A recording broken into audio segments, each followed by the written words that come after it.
Hi, this is Gregory V. Diehl, the founder of Identity Publications, presenting to you an interview with an author named Manuel Gezalyan that I've been working with for several months now on his first book. The working title is I Lift, Therefore I Am, How the Philosophy in Fitness Can Transform Your Life. As you'll hear from me and Manuel as we discuss this book, it's an interesting book. It's a complex book. It's the kind of book that only could have been written by someone like Manuel because it encompasses a lot of conventional approaches to fitness, which obviously is a very popular, written to death about subject, and deep philosophy in personal development and how these things overlap in a way that I think few other people could have even attempted to write about.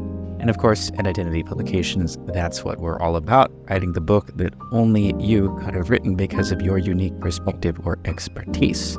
So give it a listen, and hopefully in the near future, we will have more interviews with authors we have worked with or ones we are currently working with or plan to work with as they explain their journey to becoming influential authors. In fact, Manuel was someone who reached out to me after reading my book, The Influential Author, which of course is Identity Publications' guide to everything we know about writing, publishing, and selling nonfiction books that matter.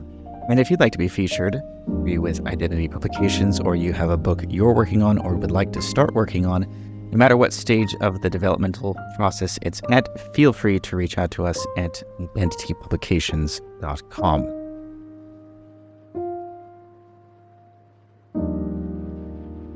Hi, I'm Gregory V. Diehl of Identity Publications, sitting here with Manuel Gezalyan, an author I've been working with over the last several months to write his first book, a book addressing the intersection of two important, often discussed subjects, but which I don't think are often talked about in the same context together. Manuel, would you like to enlighten us on exactly what your book is, who it's for, and what makes it unique? Thank you for this interview. I appreciate you taking the time to ask me about my project, and I appreciate all the help that you provided me. What the book is, well, in a nutshell, like you said, it is the intersection of fitness and philosophy. I feel like that's too surface, but we can start there. Oftentimes, fitness books that I've read, I've found that still stay at the surface level.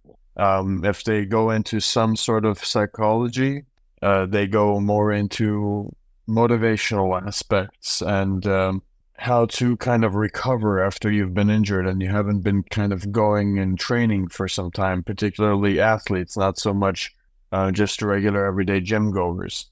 And most people, I feel, with my interaction with most people, when I've asked them why they got into fitness, it was usually, I would call it topical, and that's fine. When I say topical or surface level kind of reason, it's not a knock on any of those reasons or that it's topical. And I say topical because of the depths that I'm going to take the reader through that most people, I feel, don't or haven't imagined that exists within fitness, and which can have an incredible impact on their fitness journey itself, but not just their fitness journey, but also other domains of their life. Because once they explore that depth, it impacts the way they think, the way that they act, the way they move forward with other things. It kind of bleeds into all these other things in their life.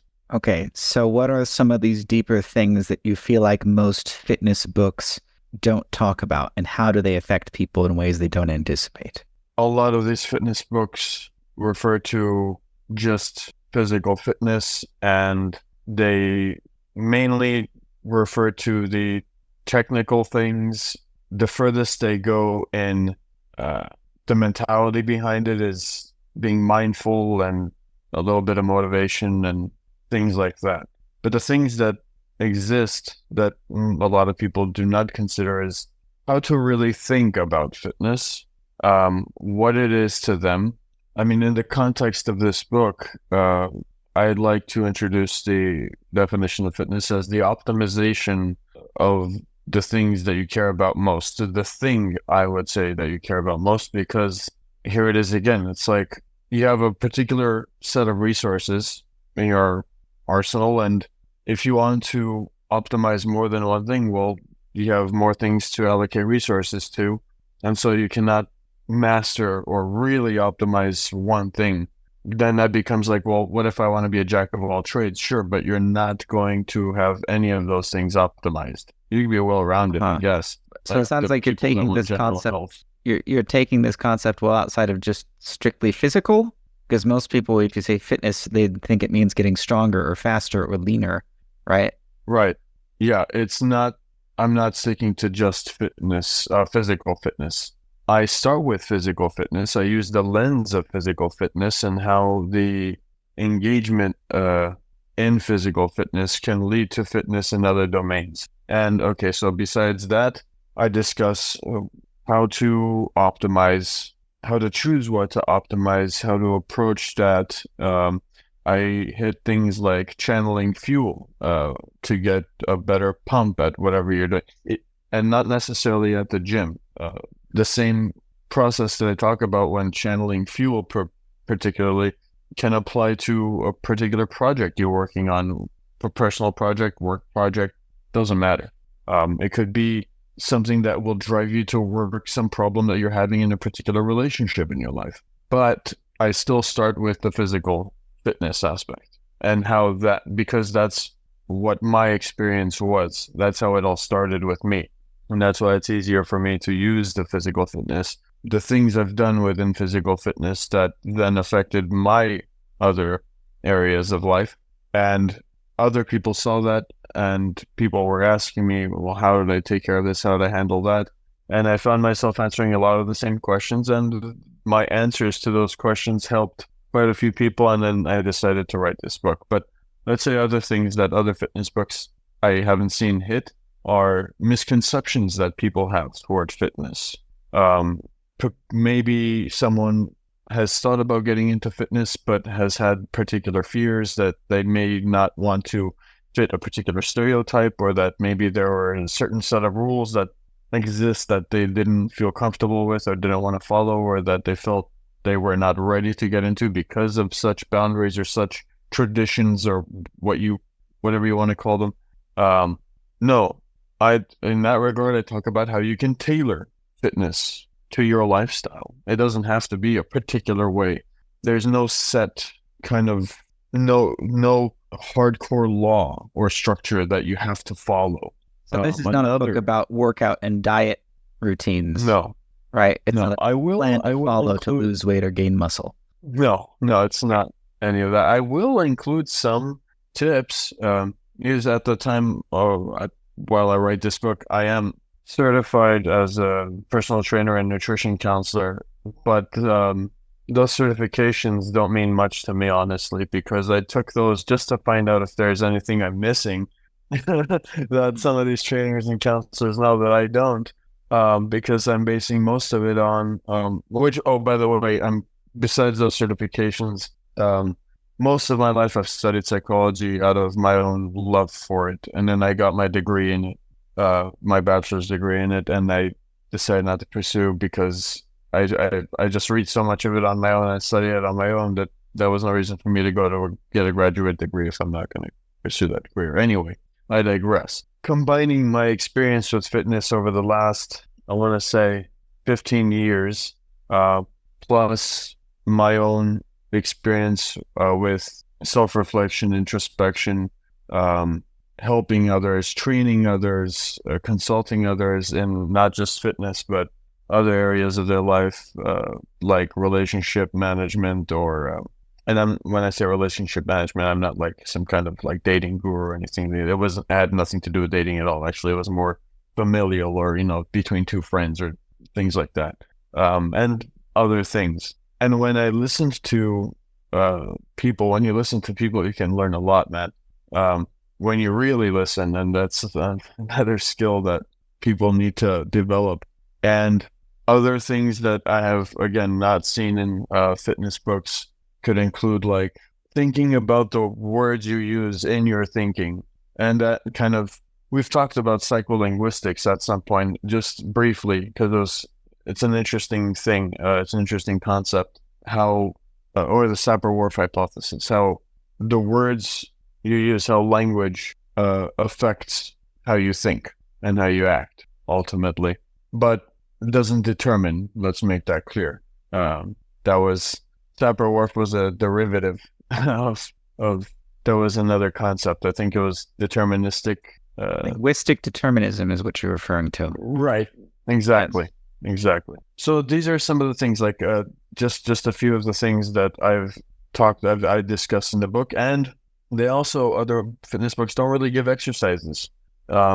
Most chapters in this book that I'm writing are going to have self-reflective exercises, and I will include practical applications or examples that fit into context of actual life. Yeah, you're broaching a subject that, of course, has been broached from many, many conceivable angles. It's why personal development and self-help is such a popular genre and probably always will be. They're all sharing the same goal of how do you improve as a person? How do you develop as a person? How do you get better? How do you become more of the kind of person you want to be? We're all climbing the same mountain along a different path from a different starting position, right? And you're approaching it through the filter, the method of physical fitness predominantly, but you're saying now, you're making the connection between how that ties into all these other aspects of of personal development beyond the physical. Right? Precisely. Like, and that's going to make that particularly appropriate for different kinds of people in different kinds of ways. That's why we have so many approaches to personal development, because we're all different as people. What would you say makes someone uniquely well-suited to gain from the method and advice you're giving in this book about how physical fitness can be someone's primary catalyst to developing as a person? What would make someone well-suited, yeah? Yeah. In other words, what kind of person is going to get the most from your book? I'm assuming you don't think everyone in the world should read this book, or even that everybody who already loves fitness books isn't necessarily going to get the full depth and value of what you're trying to say. Right. Well, the type of people that would benefit most from this are also the type of people that already have this will, this drive to better themselves. Even if they haven't started, if there is this will that, okay, I've got to change something in my life. Even if it's not particularly towards self-development, maybe they're in fitness and they just can't get past a particular plateau, and they run across this book and they're kind of the introspective type of person. Because there are people who are more inclined to not necessarily be in their head a lot, but the type of people that are in their head quite often, that are constantly analyzing, even some of the overthinkers or the overanalyzers, especially the ones that read and are trying to find a way out, or at least use that as a strength, as a tool towards growth in their life in whatever domain, would be best suited, especially if they have things that drive them crazy. Like, that's where the channeling the fuel comes from. Because when you've tried things and they haven't worked, and you're in this state that you don't want to be in, and there are things that you want to do that you feel like you can't, and there's something that you feel like is missing, and you try to find it, and you see certain patterns and you can't break a particular pattern that you see in yourself, and that's like not very constructive. It drives you insane, and that produces pressure, and you can use that pressure as fuel to push you towards action, to push past a particular pain barrier that you normally would not. It sounds like you're drawing from some very intimate personal experiences here, that there's a reason you've become so passionate about fitness as a path to personal development. You want to share any of that with the class? Why not? Well, I've been growing up. I was short, timid, meek, always been fairly highly agreeable, especially as a kid, into my early adulthood. And that shifted over time, but let's go back in time a little bit and start there. And because I was small and agreeable, I was sort of pushed around a lot, teased, bullied, and I developed particular defense mechanisms toward that. Like more, the two usual ones were self-deprecating humor, and it was mainly humor. Actually, that's what I would do. I would kind of befriend the people that bullied me, and then it kind of worked because they backed me up and protected me later on whenever I needed it. But so there was that. There was the teasing and bullying, and then it was like there was something off about me, and I couldn't find the answer. And then when I started studying psychology, certain things started making sense. And then I was never officially diagnosed, but I've spoken to a few professionals, and there's a really good chance that, I mean, it's very fitting that I have ADD or ADHD or Okay, who doesn't these somewhere days? on that spectrum. Yeah, it's increasing a lot. And also there was another thing that, because I'm in my head all the time, it's difficult for me to, it was for the longest time difficult for me to make decisions, especially under pressure. So I didn't really have much resolve, which later I developed again. And all these developments that happened with me happened through fitness. And some other things were like, certain points where I wasn't making the money I wanted. I couldn't find the right relationship I wanted. I'm in a beautiful relationship now. And I didn't have a relationship with myself. And I think that was a big problem. Are you saying fitness is what fixed all this for you? Fixed a lot of it for me, yes. Hitting the weights made all the missing pieces in your life come together. Yeah, but I can't accredit it to hitting weights alone. It's doing that plus the thinking that comes along with it, the necessary introspection, necessary self-reflection. So that's why not everyone who becomes a gym bro necessarily undergoes the same deep personal development path with the same results, because they're not necessarily applying all that deep thinking and introspection. Yeah, you can hit weights all you want. Sure, some things will naturally, without you even realizing, will bleed into other areas. But if you want the biggest benefit, if you want the most out of this, out of fitness, it would help for you to dive deeper. Okay. And so your book is not just for people who are into fitness, but deep thinkers who are into fitness. People who want to challenge themselves philosophically as much as physically. Yes. Okay. They would benefit the most. What about people who are just into philosophy? Should they read this book? I don't see why they shouldn't. Because if they're just into philosophy, and maybe they've considered fitness before, but maybe they thought either it was a waste of time, or they didn't understand it, or they didn't want to be seen at the gym out of fear of being classified as a particular stereotype. Like, I don't know. There are so many reasons, so many misconceptions. And I talk about the most common misconceptions in the book, actually, why the stereotypes, the misconceptions that people have toward fitness. What are some of those misconceptions? Like all beauty and no brains, or all brawn and no brains. Mm-hmm. Okay. And meathead, basically. Yeah. Or, like the models, for example, like if you're a beautiful girl with a beautiful body, that you have no brains. That's not necessarily true. Okay. There has some truth. Yes.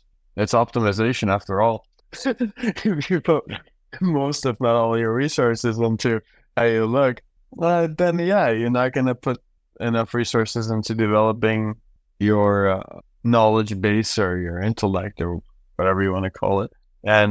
But it's like there are so many kinds of people that go to the gym and work out. Just like I've met incredibly brilliant people, like engineers, accountants, doctors, like professors that go to the gym and have a pretty decent physique. Sure, they're really busy, so they cannot really optimize their physique, but some of them do a pretty damn good job at maintaining it.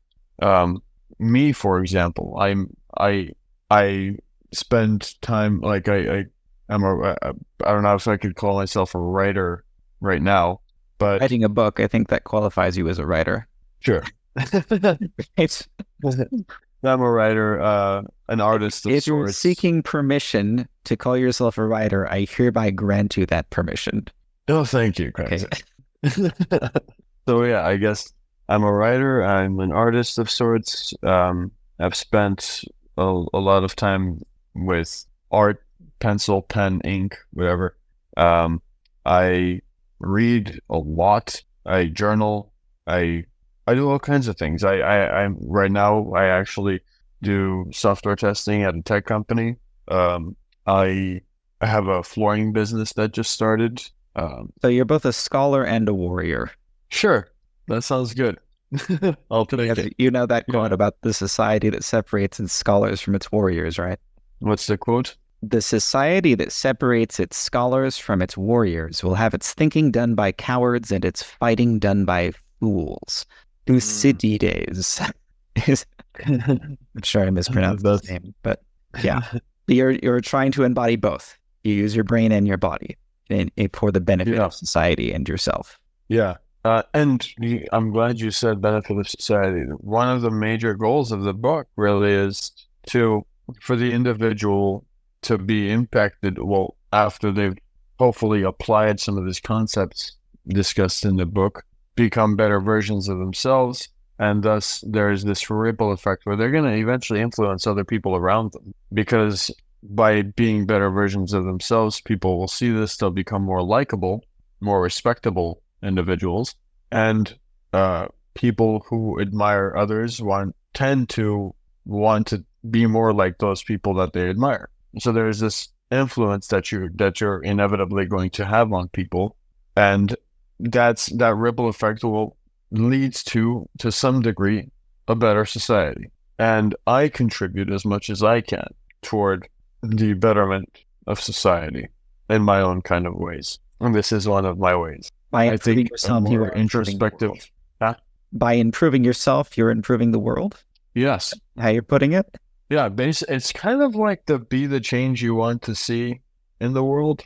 Okay. So the change you want to see in the world is warrior scholars with max gains and a book in their hand, inspiring others to do the same thing.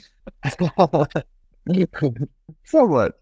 Yeah. I mean, it's if you're well, everyone's cut differently, right? So there are people that are more genetically fitted to be more of a warrior, and there are those more fitted to be scholars. There are those more fitted to be other things. But okay, so you have your main strengths, but if you can develop at least a little more other aspects of yourself, particularly your mind, if your mind is already pretty well developed, you're quite the intellectual, or you like the thinking, you like the critical thinking and all these things, do some work on the physical. Okay. And it's not just the physical and the mental either. There's the soul. And I do get to the soul in the book, but I don't go too deep into the soul as much. Not even too much in the mind. Still, I do go deep into the mind-body kind of connection, but the soul is a very important aspect too. And I think, okay, if you have a strength in one area, you should develop the other areas at least a little bit so that they don't stay completely weak. You should learn more about every aspect of yourself, so you really know yourself. So when you really know yourself, you know more about what kind of potential you have, and maybe there are certain potentials that you might discover within yourself that might change your mind about the things you do and how you do them. Okay. And who you interact with and how you interact with them. Can you anticipate that there could be some kind of negative response from a certain type of reader to this book? I'm sure there will be. You don't think everyone's going to love it? 5 stars all around? No, there could be a lot of, I'm trying to think of the different people that might not like it or hate it. There are some things in there that go against what's going on today, which I'm willing will state what I believe in anyway, despite the backlash I'm going to get, which is a couple. Advice. Yeah, they might, maybe some influencers in mainstream fitness and the mainstream fitness world might be threatened by it. I don't know. some of them might find it very useful, or what's the word I'm looking for? Inspiring, motivation. Yeah, some of them might actually find it Game-changing. inspiring and refreshing. Yeah. But I can't bet that all of them will, and maybe there are a few that will get on it.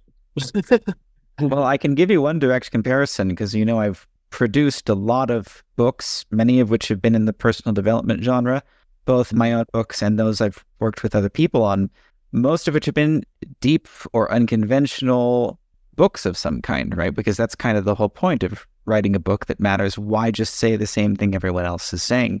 And the most direct comparison I can think of all the books I've worked on is the second book I wrote called Travel as Transformation, which was a travel book, but it was a travel book with an emphasis on how travel changes you as a person, helps you develop spiritually, philosophically, it changes your understanding of yourself and the world around you, right? So just like how your book is an intersection between physical fitness and personal development, mine was sort of the junction between travel and personal development. A lot of people liked it.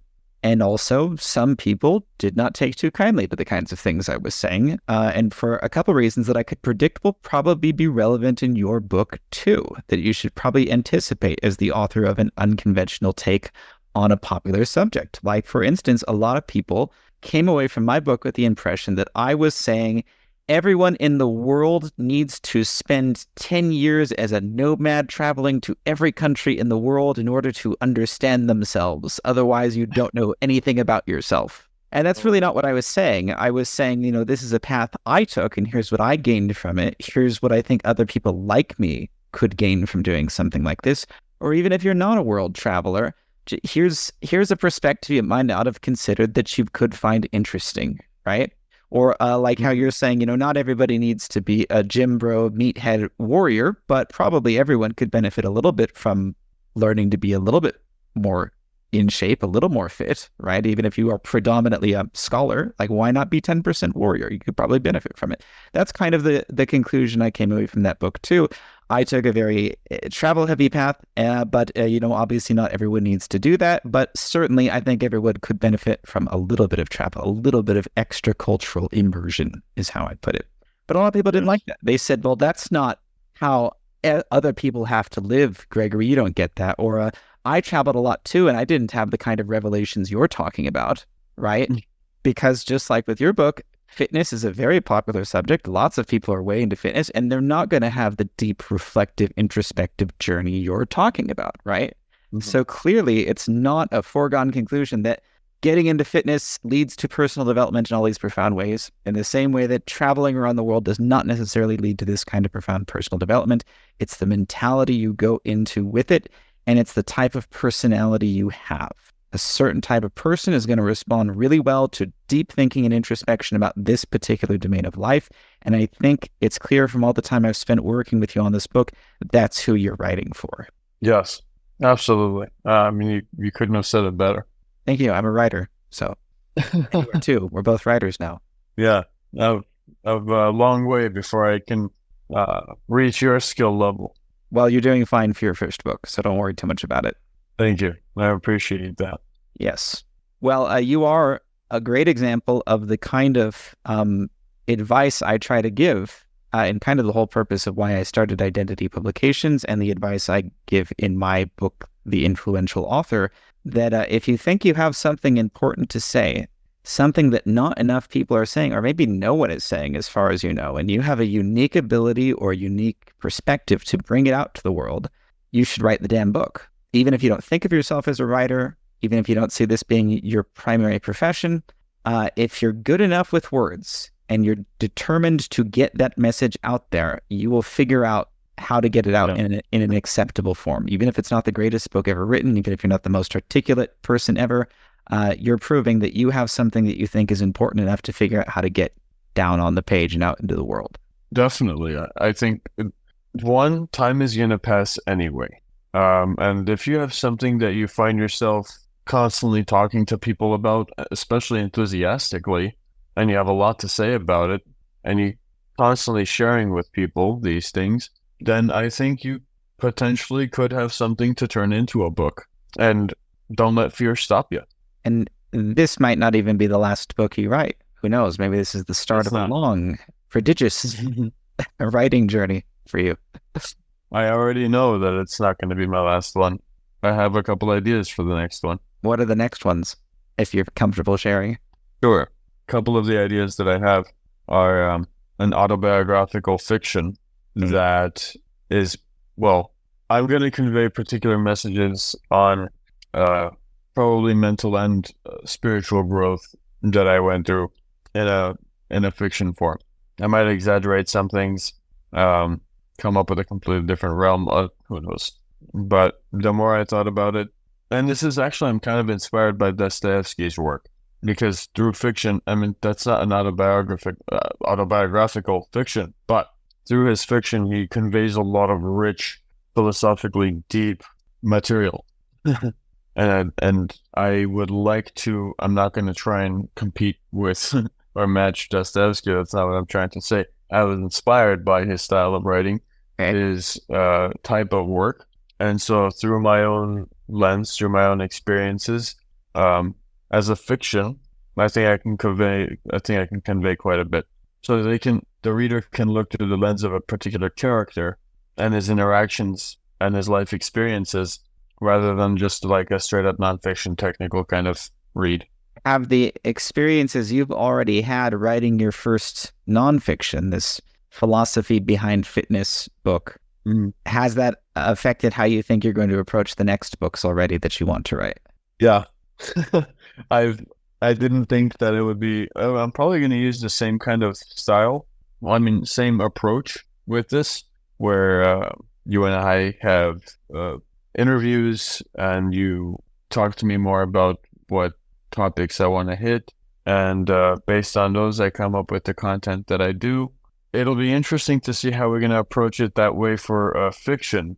But I think that it would just be an autobiography that I take and fictionalize. So I wouldn't start writing it as a fiction. I would turn it into a fiction after. Do you think the whole writing process will be a lot smoother and more efficient because you've worked out so many of the kinks with this first book now? Yeah, I definitely. This gave me a lot more confidence in my ability to produce this kind of work. So it's less intimidating. And like, this was very intimidating when I started. It's been about 6 months, right? Since you started writing this book. So yeah. You're making good and I can't believe how far I've come. Yeah. A few months I should be done. And a couple people that know about it are actually really surprised.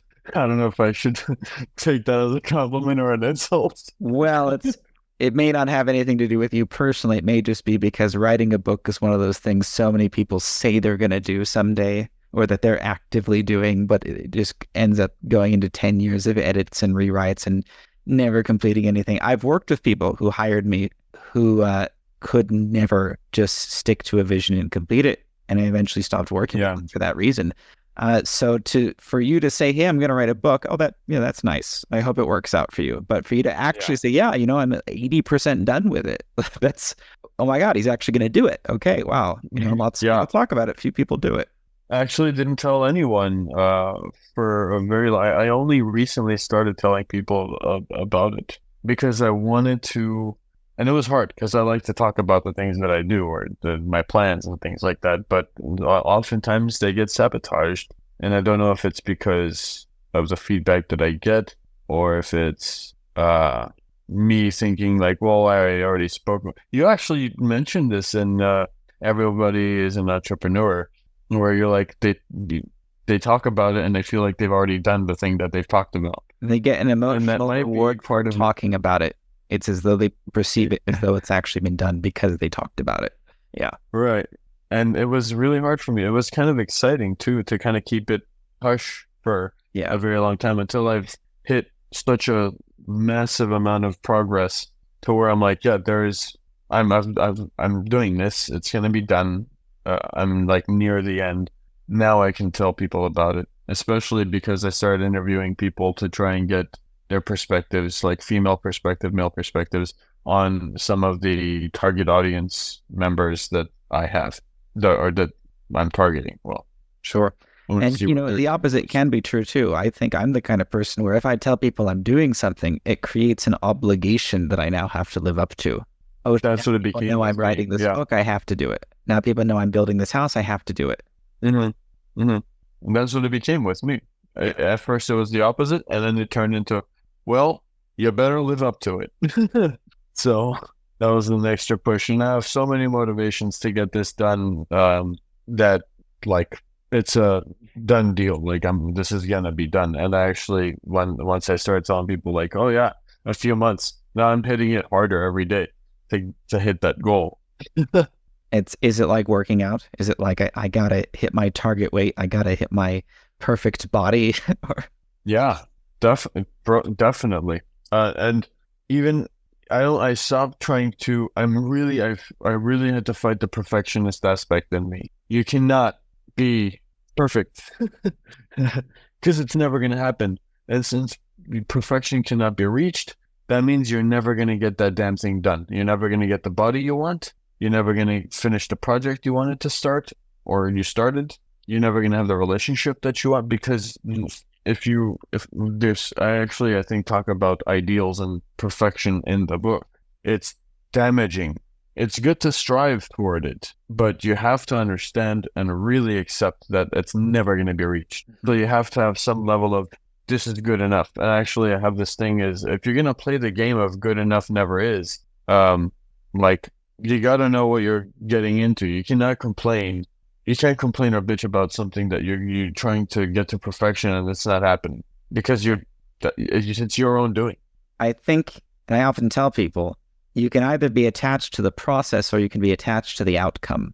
If you're writing a book because you're obsessed with the process of writing, it's kind of like masturbatory for you, or almost even narcissistic and self-indulgent. Like, well, I'm working so hard and crafting just the perfect prose. Or is it that, I think I have something really valuable to say and I want it to be done and out in the world because I believe a lot of people would benefit from it. If that's your primary motivation, you're going to be much less obsessive over every little detail because you're much more concerned with just getting the damn thing done because you know it's valuable. You know people will benefit from it and it's worth completing and getting out in a reasonable period of time. Yes, exactly. And that's what we have here. That's how you overcome that trap of the people who always talk about writing a book but never do. It's the motivation behind the book that makes the difference. If you're writing the book because you think it should be written, you think this book should exist, maybe you're just frustrated with all the other books that exist on a subject that don't cover this level of depth that you and presumably other people need. That's what's going to give you that fuel, that motivation to actually get through the process of completing it and publishing it. Definitely. And the more I thought about it, I've read a lot of books on fitness, and I've always found that they are missing that thing that I'm about to provide, which are the deeper thought processes and the deeper, not even just the deeper thought processes of certain concepts, deeper concepts that have never been discussed in these books. It drove me crazy. I'm like, there's this, and then there's no exercises except for the actual technical workout exercises. No introspective exercises. Frustration or righteous indignation can be a powerful motivator depending on what kind of person you are. Yeah, and I'm easily frustrated when I don't have the things that I'm looking for. That's what you use in the gym, right? Got to get those fuel. The beast, right? The beast comes out. I actually just watched Venom again last night and took some notes because you already know that I'm going to use Venom and the Punisher as particular examples in the beast and negotiating with the beast within yourself. So I watched the movie again and took some notes just to refresh. And I'm going to use those as an example. All right. Well, and how he negotiates with himself. I will obviously keep working with you until the book is complete, hopefully within a few months. And then we will post an update here when it is available and Amazon links where people can check it out. Thank you for your time, Manuel. Check the description for links to where you can find out more about Manuel and what he's doing. And stay tuned for the next time we post an interesting author interview or update on the Identity Publications channel.